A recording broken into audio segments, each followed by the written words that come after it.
Hey there, YouTube. Welcome back to the F.O.B. Dr. Yash here.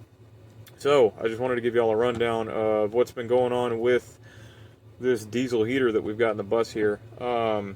Since I've been doing some experiments on it with regards to fuel, alternative fuels and such like. So I'm sure you all have heard, seen whatever social media post, heard it on here. Me talking about playing around with alternative fuels because waste motor oil based alternative fuels, because I have them in abundant supply, and now I've got an abundant supply of storage space. Don't mind any strange background noises. I'm actually doing a bit of a purge on the heater right now, trying to establish a new baseline and kind of clean this thing out after some testing I was doing. So I'm going to basically get into the last few days. Most of it's been kind of for I've been getting a little bit more serious with ratios of waste motor oil, diesel, and regular unleaded gasoline, or you'll see it. So basically, if you see diesel on anybody that's talking about alternative fuels, they'll call it D2 because it's number 2 diesel, which is what the majority of people are running the majority of the time in at least the United States. So in colder climates, especially in the winter, you'll see number 1 diesel has a different, cetane rating, a different viscosity, different volatility. So most people don't realize there is such a thing as winter and summer gasoline as well. They don't tell you this on the pump, but diesel does. So that's kind of a side note, but that really shouldn't affect our tests here. However, I'm just giving you a rundown on what you're about to see on these little sticky notes to give you an idea of my recipes that I've been playing with. So we're coming up with a new recipe for, I don't know, brownies. It looks like liquid chocolate, so I was putting it nicely. Yeah,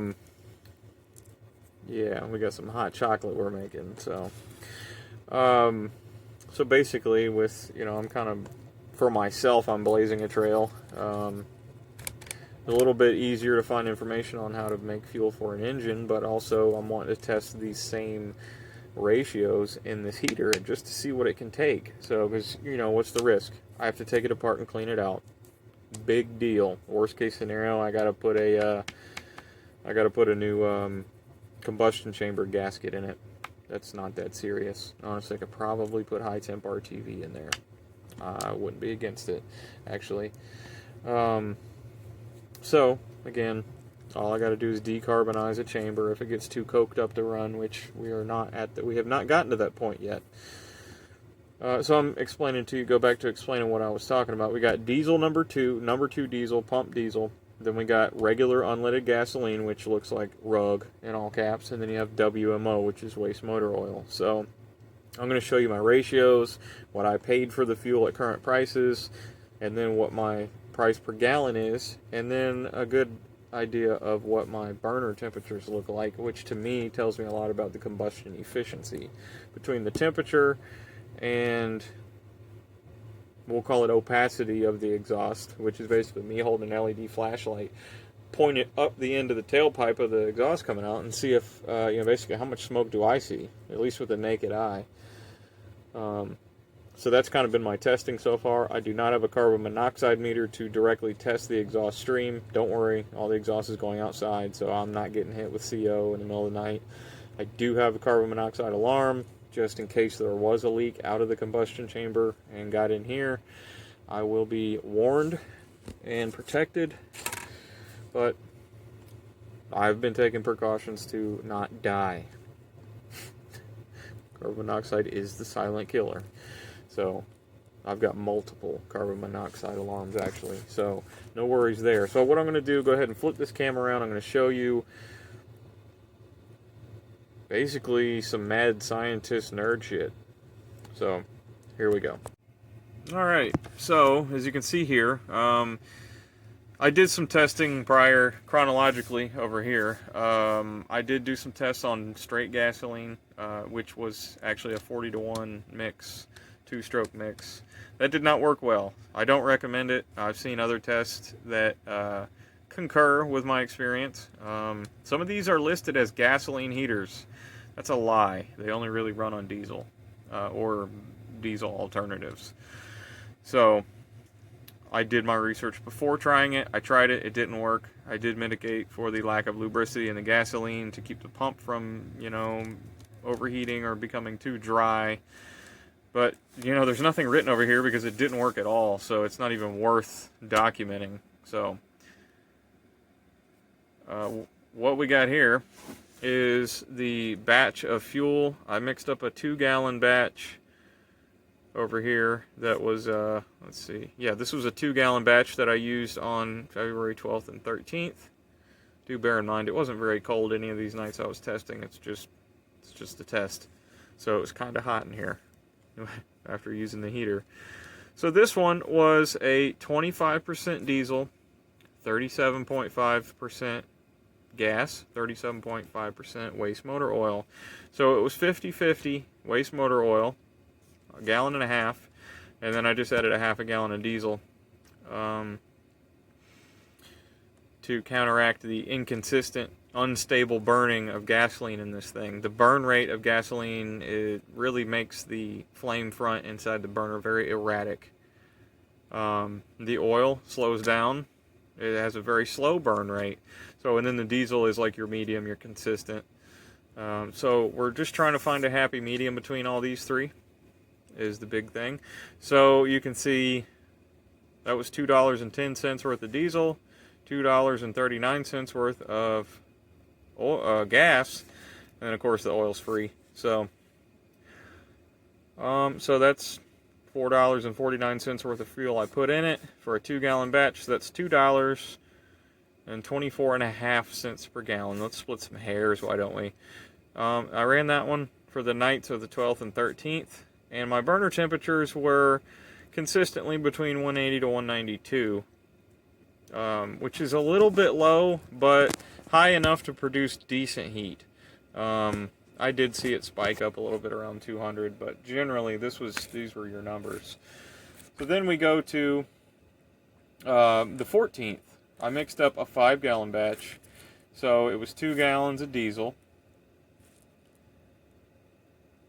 half a gallon of gasoline, and 2.5 gallons of waste motor oil. So 50% of the batch is oil.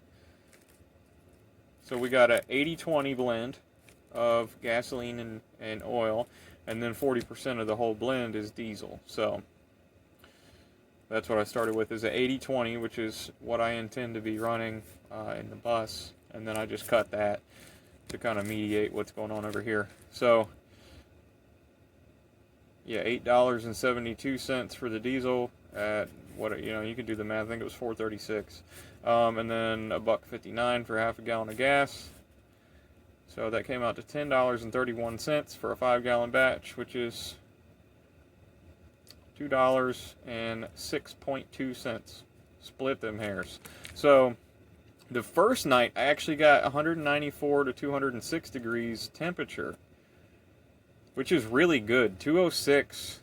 Under normal circumstances with number 2 diesel, I don't get higher than 212 degrees.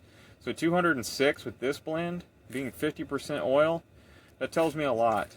Now, one thing to note, I'm actually getting some of these temperatures while the thing is rolling coal out there, because the burn rate of oil is slower than diesel, and the BTU, the energy content of oil, is actually higher than diesel, and it was showing because we're getting, this is normal circumstances. At one point when we had really consistent combustion, I was actually getting 216. The thing was like sitting there holding 212, and I've never seen it hit 216 before on any other fuel. Now that was last night, and I'll get into why that's different. So, on the 14th, so both of these nights, the 12th and 13th, it did pretty well. It actually was, honestly, it seemed like it'd be a pretty reliable blend. Although I didn't really like that I had so much gas in it. I'd rather have less gas, so that's why I wanted to go to something else. So I wanted less gas and more oil. So here we are at the 14th, last night, or 2 nights ago, at the time of this video, and this was the temperatures we were getting. It did fairly well. I was surprised at how well it did, actually. One thing I noticed is I had to go to high altitude mode, because in normal altitude mode, it is overfueling big time.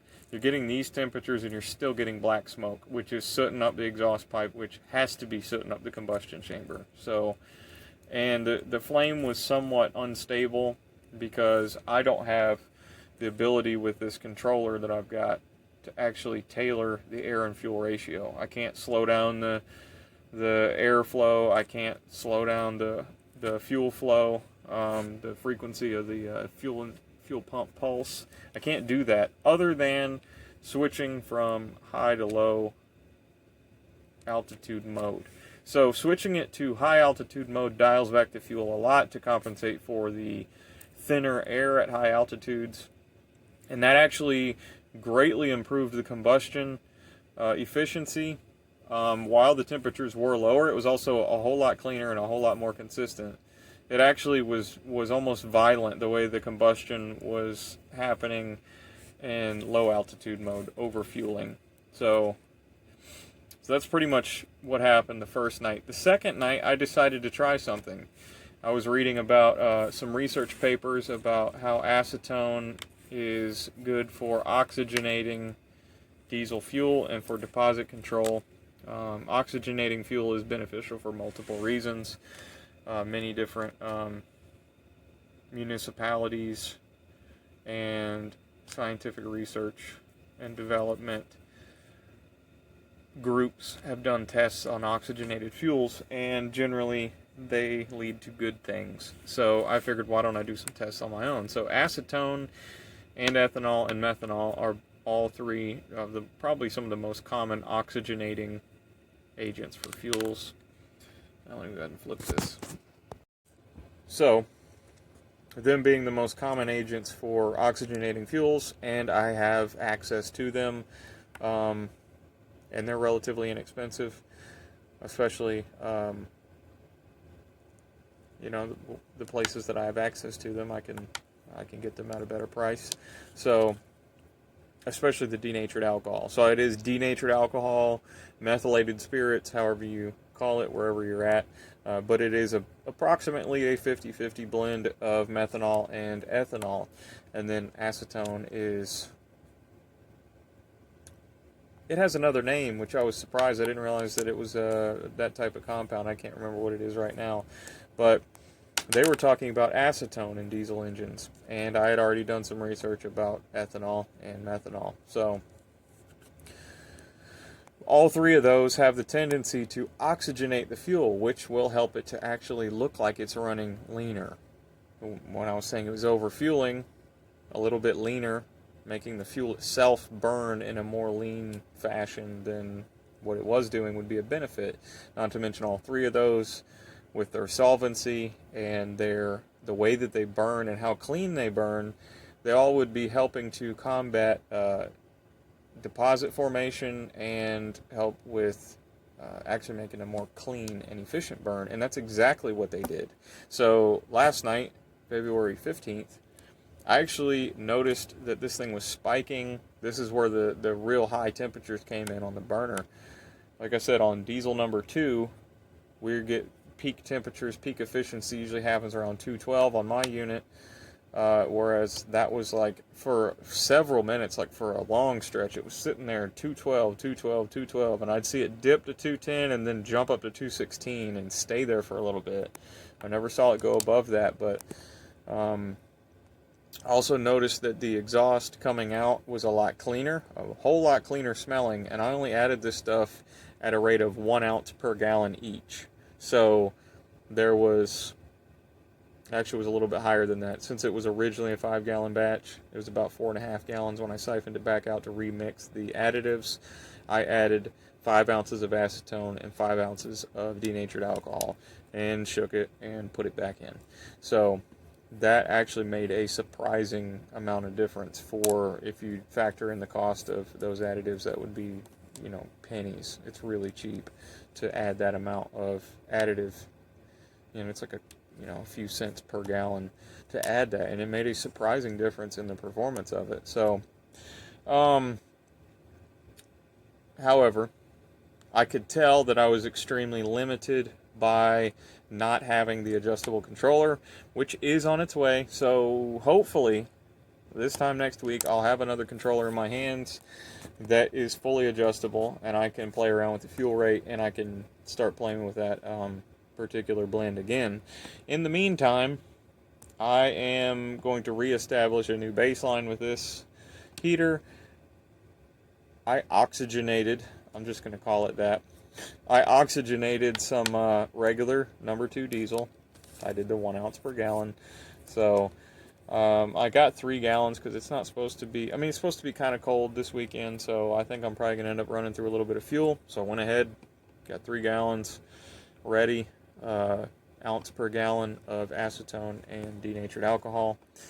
And so I'm running that in there now, and I'm looking to see, actually the exhaust does smell cleaner than what I remember out of just regular number 2 diesel, so, which was already very clean to begin with. So we're going to see what happens. I'm going to let it run. I'm going to let it run on full blast, wide open throttle, as hot as I can keep the burner with the additive in it. And like I said, we're going to get this thing back to like a normal, try to clear out any coking or whatever, which, after, we'll say it ran, because I usually run it a few hours before I go to bed, so we'll say 10 hours a night. I've got like 30 hours on a 37.5 and 50 blend of oil. So I'm looking at the oil percentages, because those are the dirty burners. That's the dirty burning stuff if it's not right. So, basically I've had varying strengths of waste motor oil and put, well, to be honest, probably close to 40 hours if you include something from last night. So that's and it's still able to start and run normally on diesel, so I didn't coke it up to the point where it's not functional anymore. So that's, to me, I think that's pretty good. I've heard stories of guys even on regular diesel with the tuning being off on theirs, them coking up pretty quick. So, like I said, going back to the regular diesel, looking at the temperatures here, it looks like it's still pretty healthy and clean enough to operate properly. So just running the additives through there to purge anything that's excessive, or in some of these nooks and crannies that I developed in the 40 hours of running on trash. So that's kind of the big update on the diesel heater as far as the whole black diesel experimentation goes. So I'm, of course, having a lot of fun with it, geeking out. You can see my numbers and stuff here. So I'll keep y'all posted. Definitely looking forward to getting that other controller in to be able to dial this thing in. Even on regular straight diesel, I'm looking to actually see how much overfueling is happening, because from what I've seen, they do add too much fuel to these. So they're actually less fuel efficient than they need to be, and they're already pretty fuel efficient. So that being said, I should be able to dial back. One guy said he dialed back like a third of the fuel and still maintained proper burner temperature, which is great. That means there's a lot less unburned fuel and a whole lot less, wasted heat, a whole lot less wasted fuel, which is nice. So, and then that means the pump is running 1/3 slower. So does that mean it gets to last 1/3 longer? I don't know. Maybe, but all good things. So you can tune these things, fine tune them, and tailor them to fit where you're at. Your altitude's kind of the big one, but it's pretty neat. So I'm looking forward to that, and then seeing how I can take the numbers from that point and tailor it to fit. Basically write down my settings on regular diesel, and then start tailoring it over to a high oil concentration and see what I can do with it. So I'm just looking for the highest oil percentage that I can cleanly and reliably run in this thing. So it's fun. Takes a few minutes to mess around with it, and then you just go back to doing whatever you're doing. You just glance over here, like I'm sitting here making this video after I've started it and done all I need to do. So it took me 5 minutes to get the fuel ready, get the old fuel out, and put the new fuel in, and get it all straight. And now I'm making a YouTube video and just monitoring temperatures and making mental notes. So that's about it. Anyways. Hope this video was informative, educational, entertaining, something. So, I guess that's all I got for you. You know the deal. Like, comment, subscribe, and